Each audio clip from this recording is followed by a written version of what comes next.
सहना भवतु सहनो भुनक्तु सह वीर्यं करवावहै तेजस्विनावधीतमस्तु मा विद्विषावहै।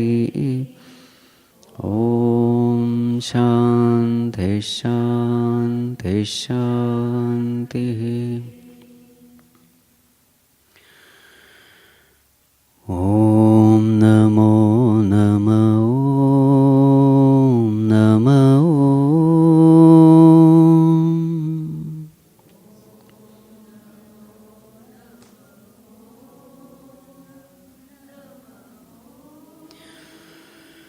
ॐ नमो नमः।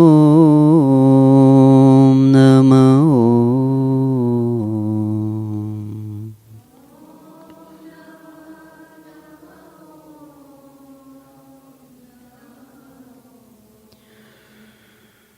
ॐ नमो नमः।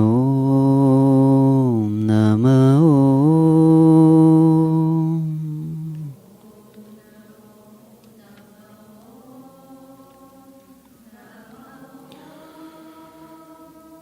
ॐ नमो नमः। ॐ नमः।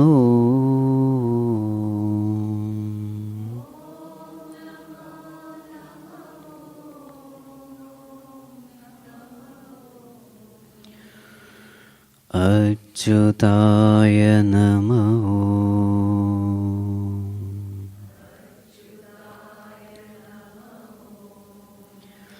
श्री अनन्ताय नमः।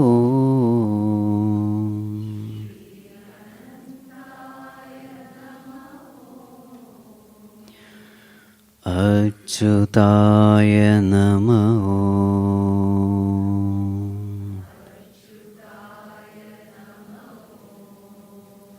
श्री अनन्ताय नमः।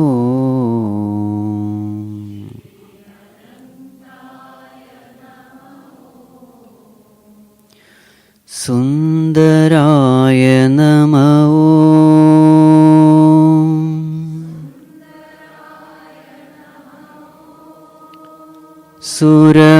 सुरवन्दिताय नमः।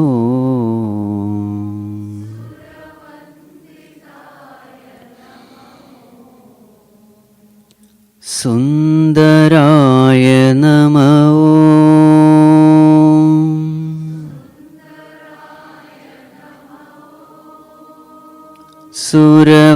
सुरवन्दिताय नमः।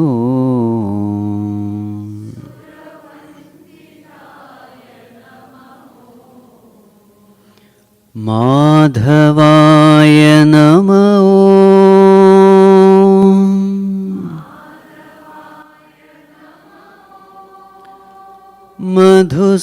मधुसूदनाय नमः।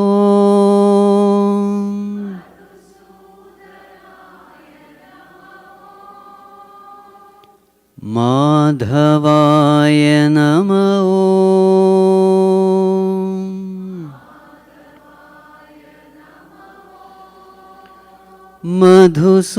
मधुसूदनाय नमः।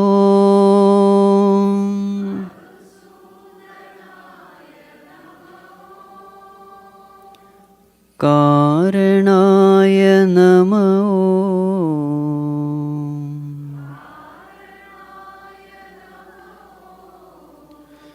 नारायणाय नमः।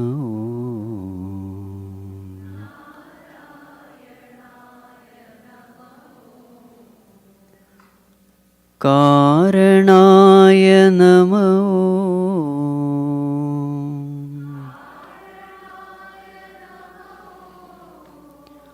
नारायणाय नमः।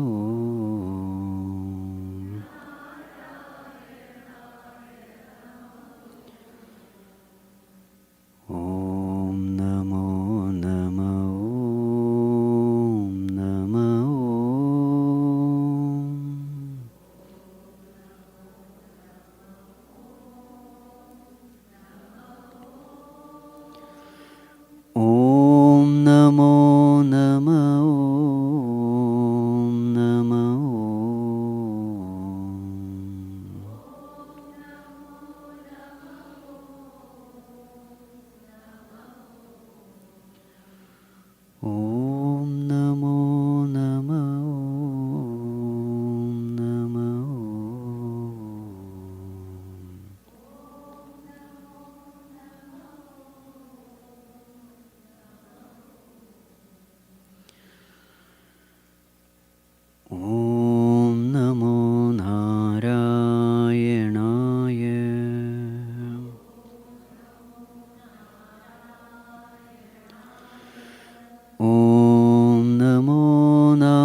Om Namo Narayanaya.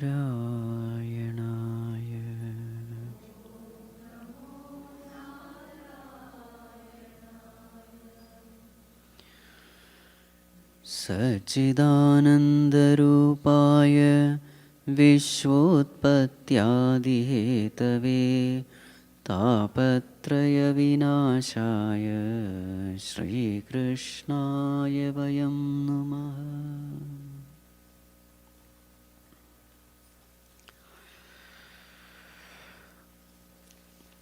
So yesterday we have seen how the entire Mother Nature prepares to receive the Lord.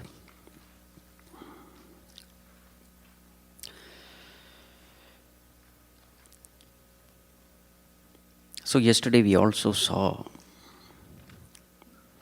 when Bhagavan was born through the womb of Devaki.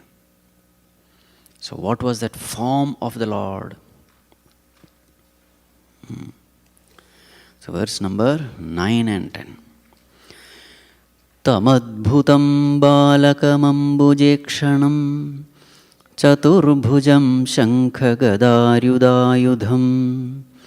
Śrīvatsa lakṣmam galashobhikaustubhaṁ Pītāmbaram sāndrapayodasaubhagam Maharhavaidurya kirīta kundala Tvishaparishvakta sahasrakuntalam Uddamakanchangada kankanadibihi Virochamanam vasudeva aikshata. Yes. So, those who are taking classes for small children, you must know how to explain this form to the children. Okay. So as teachers, you must have different levels of explaining the same thing. Small children, what you should explain, this is what you should explain. Because the small children have tremendous ability to imagine, to visualize. So that beautiful form of the Lord, Balakam Ambujekshanam, beautiful eyes, beautiful face, smiling. Right? Chaturbhujam, the four hands, śaṅkha gadā with śaṅkha, cakra, gadā, padma in the hands. Śrīvatsa lakṣmam, with a Śrīvatsa mark on the chest. Galashobhi kaustubhaṁ, with the kaustubha mani hanging on the neck. Pītāmbaram, yellow dress. Sandrapayoda saubhagam, bluish in color. So you narrate in a way that the whole picture gets very clear in little minds. Okay? Yesterday I told one technique of meditation also. What is that? So that beautiful picture, show it to the children. Ask them to look, stare at that photo and remember all the details. Then ask them to close the eyes and visualize that form. Let them do it for 2-3 times. And then take away the photo. Then start quiz. Based on that photo, quiz. What is there on the, on the hands? What all things did you see? What all things did you see on the kirita? What was there on the neck? What is the color of the dress? You ask. So then they will remember and tell. This is one exercise you can do. Okay? Now, for the higher students, this technique will not work. Why? They will start questioning everything. That's how it is. As we grow, the intellect also grows, and when the intellect grows, the intellect starts questioning everything. So then, this explanation for the same thing will be different. What will be the explanation? So then use Pujya Gurudev's symbolism in Hinduism. So what is the explanation to be given? Balakam ambujekshanam, lotus eye. So how will you explain that? Lotus means perfection. So in Hinduism, whenever you use the term lotus, it means perfection. Why this particular flower is used to indicate perfection? This particular flower, this lotus is used to indicate perfection because everything related to lotus is beautiful. It is growing in dirty water, not a very clean water, but in that lotus we find beauty. From dirty to beauty. In that lotus you find fragrance. That water is a smelly water, but from that stinking water, the lotus is able to bring out the fragrance. Right? Again, there is this honey inside, the sweetness, because of which these bees come hovering around. You see? And moreover, this lotus is ever open to the light of the sun. It is ever open to the light and it is ever close to darkness. So this is how our life must be. This is called perfection. It is not that the lotus is, happy because the environment is happy. No. Even in the bitter environment, it is bringing out the fragrance. It is bringing out everything beautiful. This is the glory of lotus. In the same way, we will have very many bitter experiences, but these bitter experiences must not make us bitter. It should make us better. This is the message. So just like that lotus which is ever open to light and ever close to darkness, in the same way, in this world, everything is there. Good is there, bad is there. You must always be open to everything good and you must be close to everything bad. Ignore everything bad, take everything good. This is the way to live. So lotus is teaching us how to live our life. This is perfect living. To indicate that perfect living, we are using the example of lotus. And of course, lotus is a beautiful flower. So when it is said lotus eye means what? So like the petal of the lotus, the eyes are beautiful. That is only a superficial meaning. Symbolic meaning has to be used. In the same way, Chaturbhujam, when the youngsters ask question, what is this 4 hands? We have only 2 hands. So it is symbolic. It is not some, some handicap, some extra growth here and there. Some people have extra fingers and all that. In the same way, no, it is symbolic. What is the symbolism? You see what is being carried. Śaṅkha, cakra, gadā, padma. So, Bhagavan is constantly guiding us. Every moment he is guiding us through that voice of conscience. So that voice of conscience is the śaṅkhanāda, most auspicious voice. That voice which is constantly guiding us towards the path of truth, towards the path of liberation, towards the path of auspiciousness, sacredness, divinity. That is the śaṅkhanāda, the voice of conscience. Every moment Bhagavan is lovingly guiding us. So we must listen to that guidance.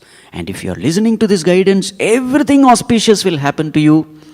You will ever be protected by the divine hands. Nothing inauspicious will happen.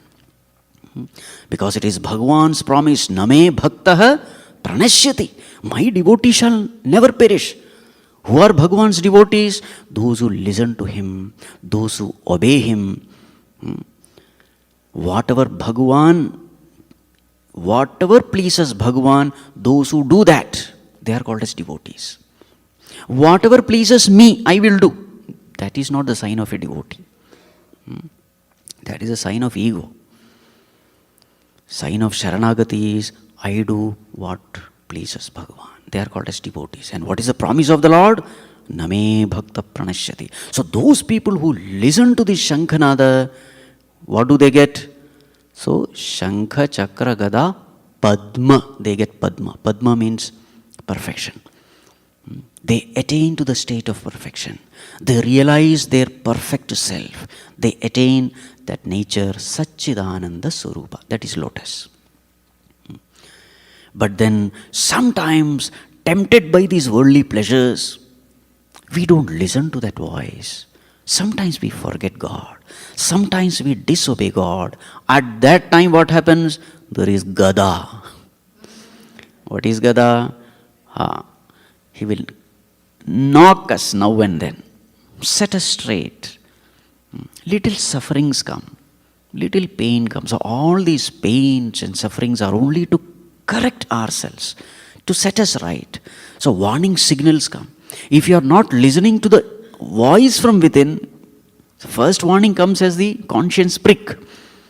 But if you are not able to listen, then from the external world, some gross indications come in the form of pain, in the form of tragedy, to set us right. That is gadā. Mild, correcting measures. But if that also doesn't correct, if you are totally deaf to these indications, to that correcting measure, then slowly the correcting measure becomes more and more intense. And finally, if we totally neglect God, live an asuric life, Shastra vidhim utsrujya vartate kamakaratah, living a licentious life, not following the injunctions of the scriptures,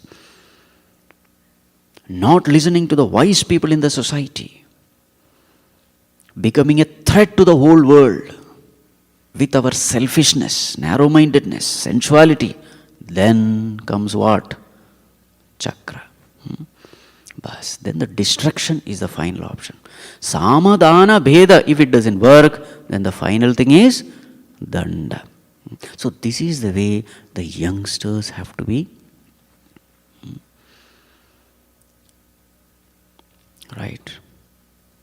And then Śrīvatsa Lakshmam, there is a mark, Śrīvatsa mark on the chest of Bhagavan. You know what that mark is? So there is a famous story.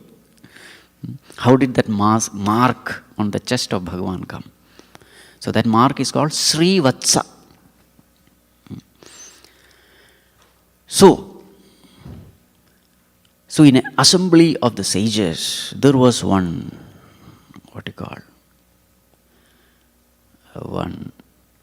debate. Who is the greatest among the Trimurtis? Brahma, Vishnu, Maheshwara. Who is the greatest? Is it Brahma or Vishnu or Maheshwara? So then Bhrigu Rishi was asked to find out. So first he went to Brahmaji. Now what is the relationship between Bhrigu and Brahma? Bhrigu is the son, Manasa Putra of Brahmaji. So Brahmaji is the father. So Bhrigu went there and he did not prostrate. Stubborn, he just stood there. Brahmaji was very angry looking at this.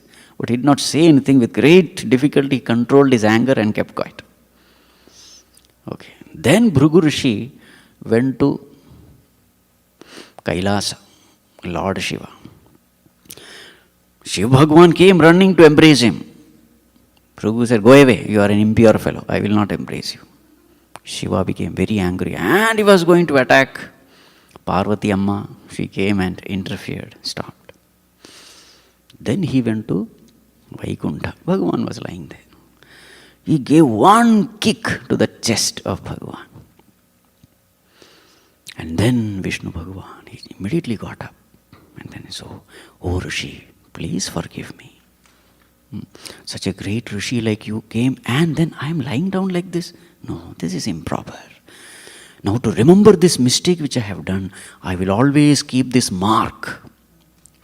This mark where you have kicked me. Oh Rishi, I am sure your lotus foot must have been injured because of my stone heart. You have kicked on a stone." So then this Vishnu started massaging the feet of Bhrigu. And then Bhrigu Rishi declares to the world, among all the three, the greatest is Vishnu. So this is the story. Now what is the problem with this story? If you are a Shiva devotee, so what is the answer you should give? See, all our purāṇas are written in such a way that whichever purāṇa is belonging to a particular god, that particular god will be praised. If Shiva Purāṇa is there, then in Shiva Purāṇa, Shiva will be the greatest. In Vishnu Purāṇa, Vishnu will be the greatest. Why did the Rishi Munis do all these things? Rishi Muni did all these things so that we will have single pointedness when we worship a Lord. You must have single pointed devotion unto the feet of your Ishtadevata. For bringing out this single pointedness, they had to do this deliberately, bringing down all the other deities and praising your deity. The purpose is not to point out that all others are inferior. The purpose is only to bring this single pointedness, which is absolutely essential. Ananya Bhakti is absolutely essential. Whichever the God may be, but there should be Ananya Bhakti. If you have Bhakti in so many gods, then what is the problem? Your love becomes shared. And anything which is shared becomes less. So have single point. Choose one Devata and you need to worship only that Devata. You see all the Mahatmas. Ramakrishna Paramahamsa, only one. What? Mother Kali. Mirabai, only one. What? Krishna. Tulsidaji, only one. What? Rama. This is the way you must develop your devotion for the Lord. Single pointed. Right. So this is the way you have to explain all these controversial issues. So this Śrīvatsa mark on the chest of Bhagavan is only showing how much he loves his devotees. That is the point. How much he cares for his devotees. His care, his concern, his love. Śrīvatsa Lakshmam Galachobhi kaustubhaṁ. This kaustubhaṁ money. What is the symbolic representation? So just like that money is shining in the heart of the Lord, in the same way the Lord is shining in the hearts of every one of us. He is residing in the heart to indicate that Kaustubha money is given. And where did this Kaustubha money come from? It came after Samudra Mathanam. The churning of that milky ocean. In that churning, so many wonderful things came. One is Kaustubha money. In the same way, when you churn your heart using the scriptural statements, in that heart is born this great jewel, the presence of the Lord. You start experiencing His presence in your heart. This presence of the Lord is the Kaustubha money, the most precious thing. Right? So this is the way our children have to be guided. Then, why is he why is he blue in color? Sandra payoda saubhagam. So what is the answer? Anything infinite is blue. The infinite sky is blue in color. This infinite ocean is blue in color. So to indicate that Bhagavan is infinite, we have this infinite color given to Bhagavan. So he is bluish in color. But then why is he wearing yellow dress? Yellow represents matter. That infinite Bhagavan wearing covered by matter envelopment. But why yellow in color? So Puja Gurudev gives a beautiful answer. He says, anything when it decays, it starts becoming yellow. Yellow is the color of earth. All the five, Shabda, Sparsha, Rupa, Rasa, Gandha is present in earth. And the color of earth is yellow. A paper, as it becomes old. What color does it take? Yellow. So, to indicate that infinite Lord has taken up matter, envelopment, which is body. That is why Pitambaram, this yellow dress, is used. Right? So this is the way explanations have to be given. But now, if they start asking this question, somewhere some Bhagavan you say is born somewhere in Dwapar Yuga, what has he to do with me? Why should I worship him? Or sometimes the question is, I am so unfortunate. When Bhagavan was born, I was not there. This feeling generally comes in the minds of the devotees. What an unfortunate fellow I am. Those people had such wonderful times, gopas and gopis. Why is it I was not born? So then, what is the answer to be given? My dear, you know why Bhagavan was born? Bhagavan is born only to indicate that, oh my dear child, I am already there in you. You don't have to be born in Dwapara Yuga to experience me. I am there. Avajananti mam mudhaha manushim tanumashritam param bhavam ajanantah mama bhuta maheshwaram. Bhagavad Gita. Avajananti, people disregard me, ignore me, I am there in them. Manushim tanum ashritam. I am there in every human being. Param bhavam ajananta, they don't know my glory. Mama bhuta maheshwaram, I am the Lord of the universe. I am there in their heart as the very consciousness in them, as the very self in them. But unfortunately, alas, avajananti, nobody pays attention to me. So this Vedantic concept has to be explained when such questions arise in the mind. Don't worry, you did not see that beautiful form of the Lord. Don't worry, but that Lord has taken that form only to indicate that I am already there in you as the very consciousness. That was the purpose of that avatar. To turn our attention within, to make us feel the presence of the Lord as the consciousness in us, as the self in us. So this is the topic now we are going to discuss. Okay. Now solid Vedantic concepts are going to be discussed now. Okay. So we were discussing verse number 13. Viditosi bhavan sakshat purushah prakritev parah kevalanubhavananda swarupas sarvabuddhidruk.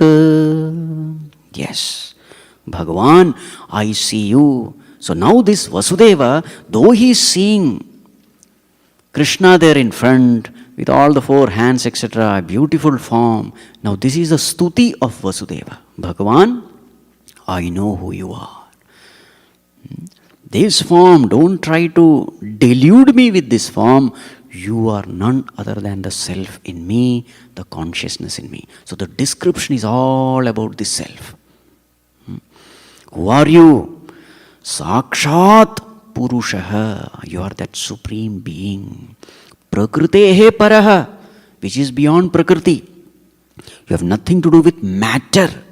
Though the form which is seen in front of me is nothing but Prakriti, the five elements, the physical body, but I know you are not Prakriti, you are beyond Prakriti. What is beyond Prakriti?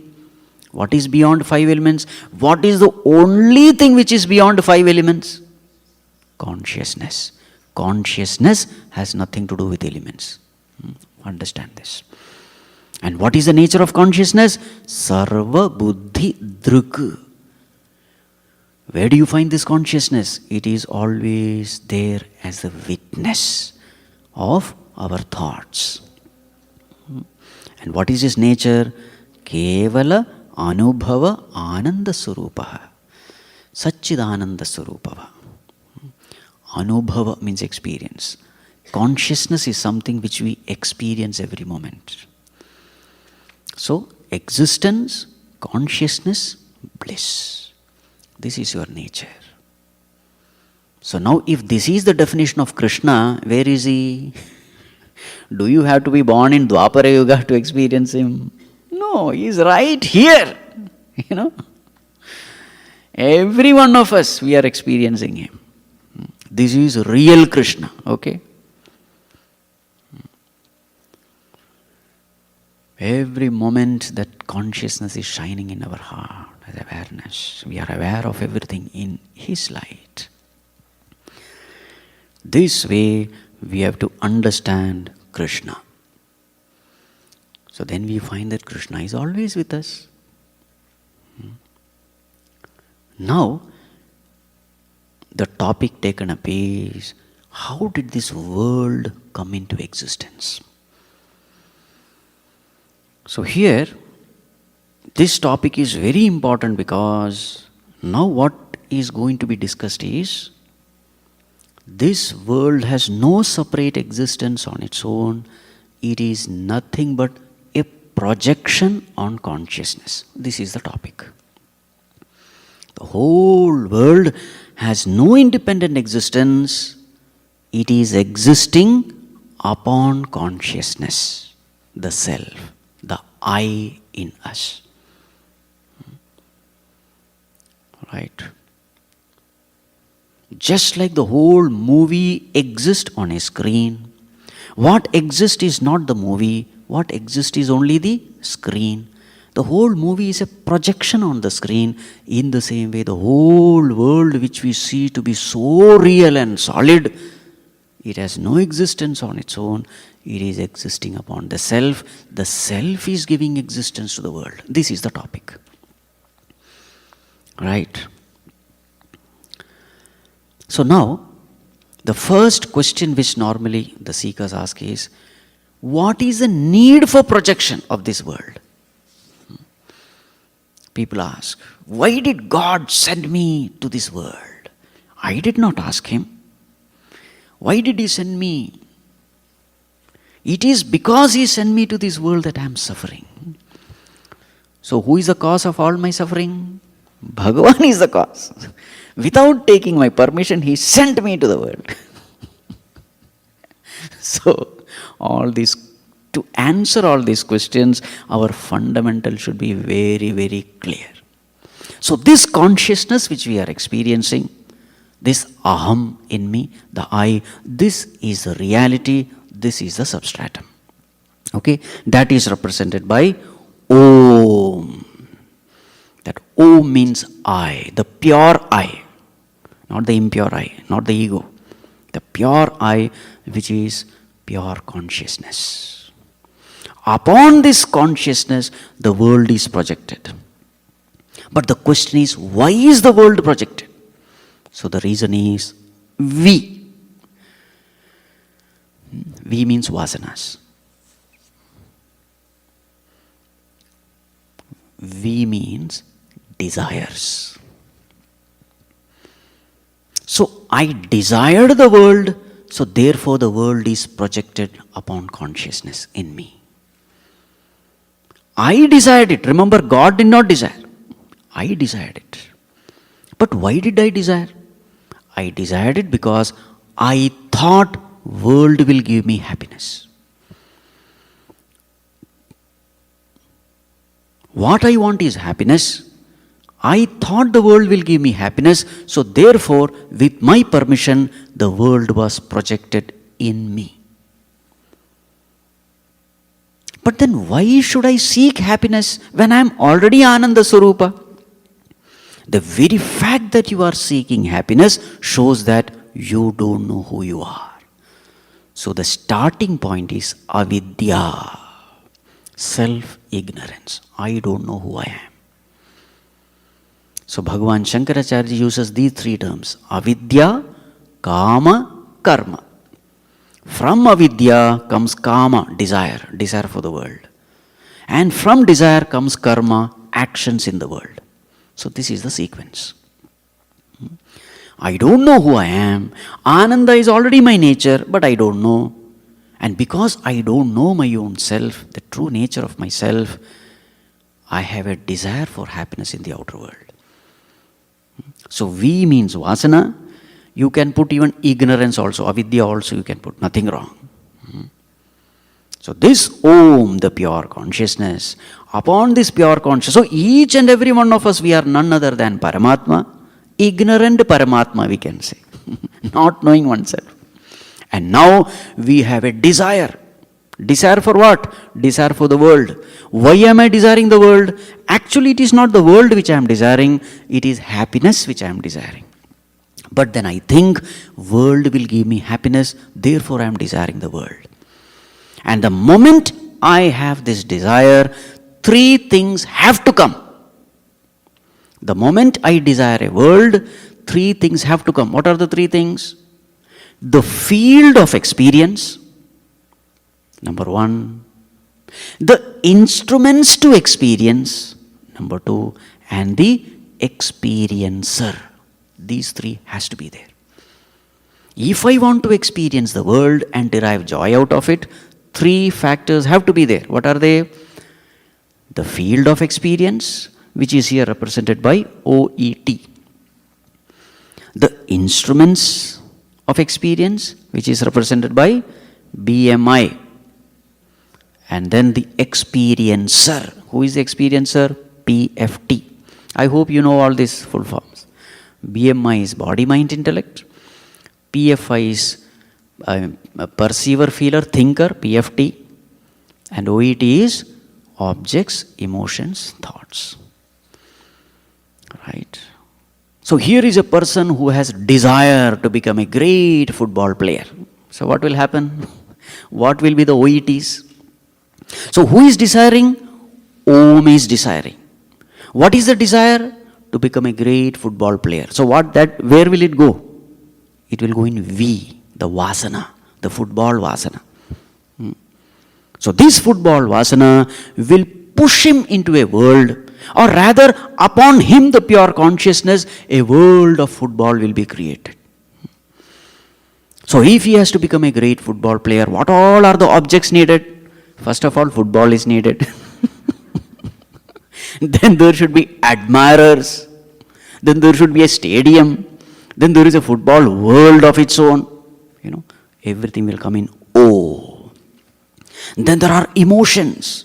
When he wins, he is joyful. When he loses, he is miserable. That is E, the world of emotions. Then there is a world of thought. What is that? What are the different tricks and talents and techniques to become a better player? So that will come under T, the world of thoughts. So that desire is creating a world for him. But to play football, what is needed? Instrument is needed, body is needed. So the body is designed in such a way that he can play football better. He trains the body. Yes or no? Body, mind, intellect. They are the instruments necessary to fulfill his desire to become a great football player.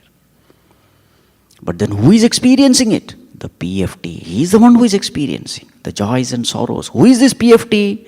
This PFT is none other than Om with the football vasana projected on consciousness. So who is PFT? The experiencer? None other than Om. So Jivatma is none other than Paramatma with the football vasana. This is one example. So different vasanas. Football vasana, music vasana, ye vasana, wo vasana. Correct? So is this picture clear? So who is responsible for this projection of this world? Don't blame the Lord. It is my own desire which is creating projections in my mind. The mind projects. What is the masala for projection? The masala is we, the desires. Right.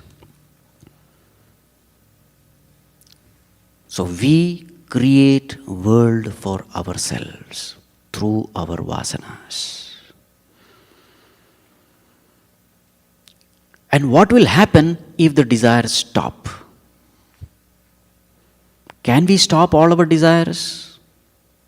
Yes. When this PFT comes to know that I am already Ananda Swarupa, why should I seek Ananda from the world? My nature is Ananda. Kevala Anubhava Ananda Swarupa. Ananda is my nature. Infinite bliss is my nature. Why should I seek it from the world? The moment PFT realizes his own self and experiences Ananda, what happens to we? The desires? All the desires end. When all the desires end, the masala for projection is gone, dried up. So then what happens? Projection stops. When projection stops, what happens? World disappears. Then what remains? Only Satchidananda Atma remains. This is called as liberation. Right? This is called as liberation. Projections must stop with right knowledge. The whole projection is because of avidya. When vidya is destroyed, when avidya is destroyed by vidya, then kama is destroyed, karma is destroyed, jiva bhava is destroyed, everything is gone, then there is only pure consciousness. You revel in bliss. This is called as liberation. This is the purpose of life. So if you have understood this, then let us go to the next stage. Shall we go? Yes. Later. So, now let us see verse number 14. Sa eva swaprakrtyedam srishtvaagre trigunatmakam tadanutvam hya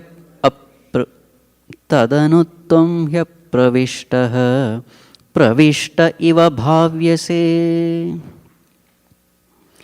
Yes, sa eva, that pure consciousness alone. Swaprakritya idam srishtva agre trigunatmakam. Idam trigunatmakam srishtva. That consciousness now is projecting the world. How? Swaprakritya, by one's own prakriti. So now, here there are certain things which we need to know. How this creation is formed. So it is said, Bhagavan creates, this world with the power of his Maya. So this Maya has to be understood now. So how is this creation projected upon consciousness? With the power of Maya. Swaprakritya trigunatmakam agre srishtva. So this Maya has to be understood. So now we are going to discuss some of the definitions of Maya. So number 1, Brahmashraya Maya. What is Maya? Maya is that which has always the ashraya of Brahman. What does it mean? Maya by itself has no existence. It depends on Brahman for existence. Whenever I use term Brahman, what you have to understand? Pure consciousness, Satchidananda Swarupa. So, the first definition of Maya, Brahmashraya Maya. Maya, this power by itself has no existence. It depends on Brahman for his existence. Exactly like movie by itself has no existence. What exists is a screen. So, screen ashraya movie. That way. Okay. Or waker ashraya dreamer or dream world. Dream world by itself has no existence. What exists is the waker. Waker's existence itself becomes the dream world's existence. So this is definition number 1. Brahmashraya Maya. Where have you heard this, by the way? Tattva Bodha. Now I am going to make lot of references from Tattva Bodha. So those who have studied, you will find comfortable. Those who have not studied, you come to study class and study it. Unless those fundamentals are there, it is very difficult to understand Bhagavatam. Don't think Bhagavatam is a story and you can just listen and go. Why we should study the basic text? Now you will understand. But there is no explanation given here. They will just tell something and move forward. So the fundamentals have to be very clear. Only then these verses will make sense. Okay. So Brahmashraya Maya. Maya depends on Brahman for his existence. What is Maya? It is the power of the Lord. Definition number 2 for Maya. Avarana vikshepatmika Maya. What does this Maya do? It has 2 powers. Avarana Shakti and Vikshepa Shakti. 2 powers of Maya. Avarana, veiling, covering. Vikshepa, projecting. This is what Maya does. It covers the reality, it projects the unreal. Covers the real, projects the unreal. What exactly do you mean by covering? Can the unreal cover the real? Is it possible? So we say, no, it is not possible. Then what exactly do you mean by covering? So here, we have to understand, covering means shifting your attention, distracting your attention from the real. That is called covering the real. Because unreal can never cover the real. But yes, unreal can distract you. Real is that thing which is always existing. An existent reality, how can you cover? You can't cover. But yes, your attention can be distracted. Let me give an example. So this human body, what is it made of? 5 elements. But when you get attached to a person, are you seeing the 5 elements? My grandchild! What are you seeing there? Though you are very clearly seeing the 5 elements, but your mind is distracted from the reality, and now you get caught up in that name and form. Yes or no? This is called veiling. This is called covering. Covering is not like you take a bed sheet and then cover. It is not like that. So this covering of Maya has to be understood. It is taking away your attention. You are seeing, pashyannapi chana pashyati mudha. That is the thing. Though seeing, you are not seeing. That is called as covering. And that is why pancha kosha. Kosha means covering, sheath. What are the pancha koshas? Annamaya kosha, pranamaya kosha, manomaya kosha, vijnanamaya kosha, anandamaya kosha. Where does it come? Tattva bodh. See? Kosha, covering. Annamaya kosha. Annamaya kosha means what? Food sheath. Annam. This body is nothing but annam. Annamayam. It is full of food only. But it is a kosha. It covers. Now people who study Tattva for the first time, they think, oh, so Atma is inside and covered by this body, It is not like that.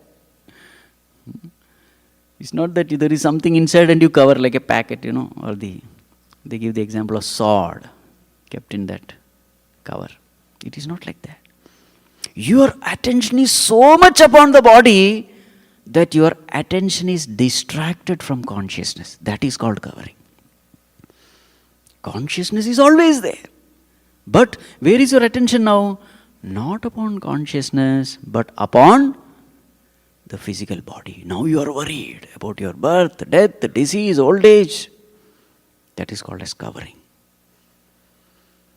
You are no more paying attention to the reality. You have been distracted. Maya projects that the body is important and consciousness can be ignored. It veils consciousness and projects the body. This is what Maya does. Avarana vikshepatmika Maya. In the same way, pranamaya kosha, how does it cover the self? The function of prana is hunger and thirst. So you are so much occupied by hunger and thirst. How are you occupied by hunger and thirst?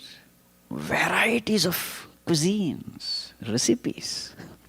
How much varieties of food? Who is the inspirer? Hunger. Who else? Isn't it? So you are so much distracted. Prana can be distractive. So your attention goes. Hunger and thirst becomes the most important thing. And you take away your attention from consciousness. This is pranamaya kosha. Prana, the functionings of the body becomes more important. And then manomaya kosha. What is manomaya kosha? You are so carried away by your emotions, joys and sorrows, likes and dislikes, that your attention goes away from consciousness. That is manomaya kosha. Then vijnanamaya kosha. What is vijnanamaya kosha? Your intellect is so busy cause hunting. Why did this happen? Why did that happen? How is this made? How is that made? Your intellect is constantly asking questions. Many times irrelevant questions. What is there in the moon? What is there in the sun? Let me find out what is here. What is there? Arey Baba, what are you doing? The self is here shining. The Lord is here ever paying attention to you, ever asking you to come. But your attention is, this is vijnanamaya kosha. Distracted. And then the last one, Anandamaya kosha. What is Anandamaya kosha? Instead of seeking Ananda in the self, you found some pleasure in the sense object. And now instead of looking within, you are looking out, searching for the pleasure in the world, in the sense object. So what has happened? This has been covered, that has been projected. Your attention goes towards what is projected, the illusions, and thus you miss the reality. Priya, moda, pramoda. You think of that object, there is joy. And when you see the object, there is even more joy. Moda. And when you indulge in that object, oh, greatest joy. Pramoda. That is Anandamaya kosha. Remember, that is also kosha. Many people misunderstand Anandamaya Atma with Anandamaya kosha. Please understand, it is a kosha. Kosha means what? Something which is preventing you from knowing that blissful self. Anandamaya kosha is not Anandamaya Atma. It's a kosha, it's a covering. Right. So this is, what did I say? Avarana vikshepatmika maya. This is what Maya does. The reality is covered, the illusion is projected, and your attention is taken away from reality, and you are deluded by illusion. This is another power of Maya. So what is the first definition? Brahmashraya Maya. What is the second definition? Avarana vikshepatmika Maya. Now the third definition we will see in the next class. After half an hour. Okay. Om Namo Bhagavate Vasudevaya.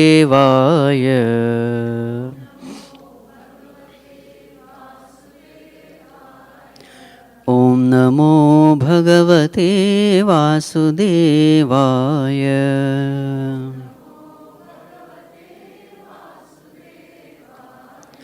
Om Namo Bhagavate Vasudevaya.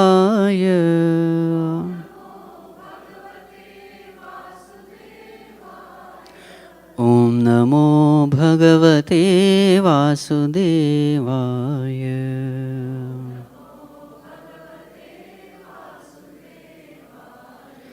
Om Namo Bhagavate Vasudevaya.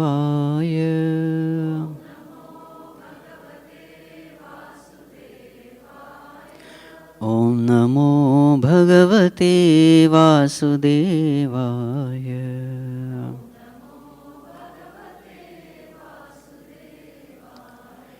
Om Namo Bhagavate Vasudevaya.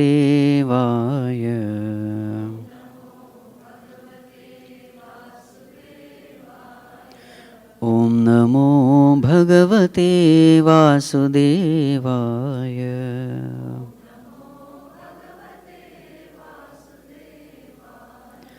Om Namo Bhagavate Vasudevaya.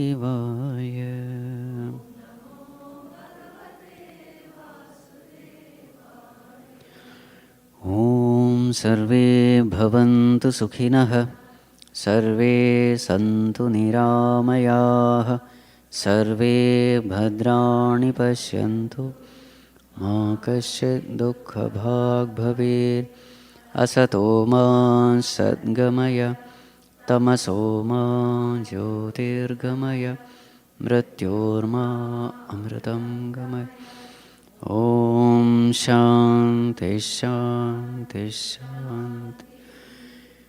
Hari Om Shri Gurubhyo Namaha. Hari Om.